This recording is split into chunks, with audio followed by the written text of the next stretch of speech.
ਤੁਸੀਂ ਵੇਖ ਰਹੇ ਹੋ ABP ਸਾਂਝਾ ਜੋਸ਼ ਜਜ਼ਬਾ ਜਨੂਨ। ਪੰਜਾਬ ਤੇ ਕੇਂਦਰ ਸਰਕਾਰ ਦਾ 31000 ਕਰੋੜ ਦਾ ਕਰਜ਼ ਹੈ, ਜਿਸ ਨੂੰ ਲੈ ਕੇ ਦਿੱਲੀ ਫਾਈਨੈਂਸ ਕਮਿਸ਼ਨ ਅੱਜ ਚੰਡੀਗੜ੍ਹ ਪੁੱਜਿਆ ਤੇ ਪੰਜਾਬ ਸਰਕਾਰ ਤੇ ਬਾਕੀ ਪਾਰਟੀਆਂ ਦੇ ਨੁਮਾਇੰਦੇ ਦੇ ਨਾਲ ਗੱਲਬਾਤ ਕੀਤੀ। ਫਾਈਨੈਂਸ ਕਮਿਸ਼ਨ ਦੇ ਚੇਅਰਪਰਸਨ NK ਸਿੰਘ ਨੇ ABP ਸਾਂਝਾ ਦੇ ਨਾਲ ਖੁੱਲ੍ਹ ਕੇ ਗੱਲਬਾਤ ਕੀਤੀ ਤੇ ਦੱਸਿਆ ਕਿ ਕਿਸ ਤਰੀਕੇ ਦੇ ਨਾਲ ਪੰਜਾਬ ਨੂੰ ਇਸ ਮੰਦਹਾਲੀ ਤੋਂ ਕੱਢਣਾ ਜ਼ਰੂਰੀ ਹੈ।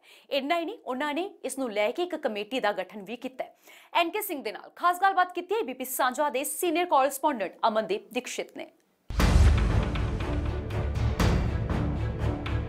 15th फाइनेंस कमीशन की पंजाब सरकार के साथ एक अहम बैठक हुई। बहुत सारे मुद्दे जो पंजाब के गंभीर मुद्दे हैं उन पे चर्चा रही और पंजाब सरकार की तरफ से बहुत सारी डिमांड्स भी रखी गई। हमारे साथ मौजूद हैं फाइनेंस कमीशन के चेयरमैन NK सिंह।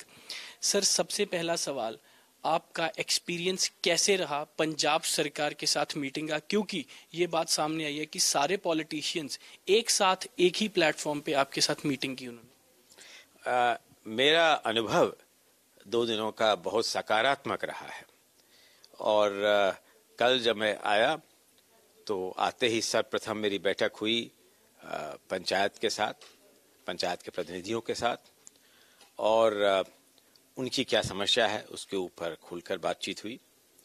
उसके बाद विभिन्न राजनीतिक दलों के साथ बातचीत हुई और ये बहुत संतोषजनक था कि विभिन्न राजनीतिक दलों का उनके अपने अपने जो राजनीति हों उनसे अलग हो करके पंजाब के मामले में वो एक सामूहिक रूप से उन्होंने आयोग के समक्ष पंजाब का केस उठाया।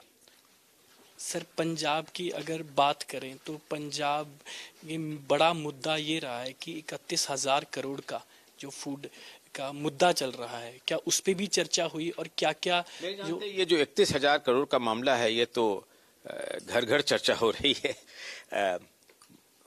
दिल्ली में हो रही है, पंजाब में हो रही है, पंजाब के विभिन्न शहरों में हो रही है। तो जो 31000 करोड़ का जिसे लोग लेगेसी ऋण कहते हैं, एक दिन में एकत्रित नहीं हुआ है। इस 31000 करोड़ में 18,000 करोड़ तो इंटरेस्ट है, बाकी इंटरेस्ट से कम 16-17 हजार करोड़ प्रिंसिपल है। ये एक्यूमुलेट हुआ है क्योंकि जो फूड अकाउंट है, जो लिमिट्स हैं, जिस दर पे पंजाब सरकार को जो एजेंट के रूप से फूड प्रोक्योर कर रही है, FCI के एजेंट के रूप से जो रीइंबर्समेंट होता है, उसमें डिफरेंसेस हैं जो पंजाब गवर्नमेंट की कॉस्टिंग्स हैं, जो फूड कॉरपोरेशन के कॉस्टिंग्स हैं। तो ये बढ़ता गया, बढ़ते 31,000 करोड़ पहुंच गया है।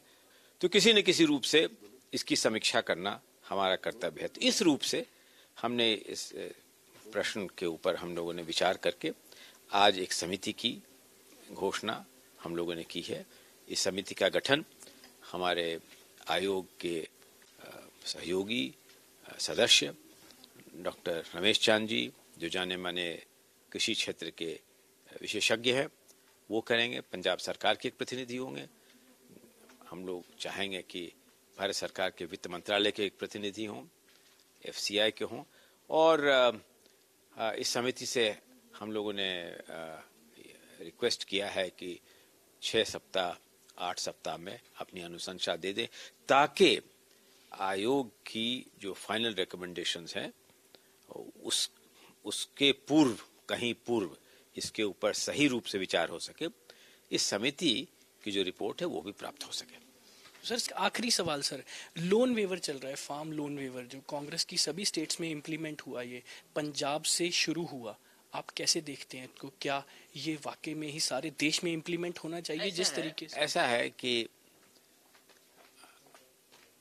लोन वेवर होना चाहिए, नहीं होना चाहिए, क्या इसके होने से कृषि की जो समस्या है वो हल हो जाएगी, इन सब चीज़ों के ऊपर जो राज्य सरकार है वो निश्चित रूप से विचार कर जो निष्कर्ष पे पहुंचे वो राज्य सरकार की अपनी स्वतंत्रता और ऑटोनॉमी के संबंध है। केंद्र सरकार ने शुरू से ही ये घोषणा कर दी थी कि ये केंद्र से इसका कोई मतलब नहीं है, ये थे हमारे साथ NK सिंह, जिन्होंने ये बताया कि पंजाब आने पे एक नई चीज जरूर उनको देखने को मिली कि सारी ही पॉलिटिकल पार्टीज अपनी सियासत से हट के बात की, पंजाब के हित में बात की, हर मुद्दा गंभीर रूप से विचारा गया, डिस्कस हुआ, पंजाब सरकार की तरफ से रखा गया। ਤੁਸੀਂ ਵੇਖ ਰਹੇ ਹੋ ABP ਸਾਂਝਾ, ਜੋਸ਼, ਜਜ਼ਬਾ, ਜਨੂਨ।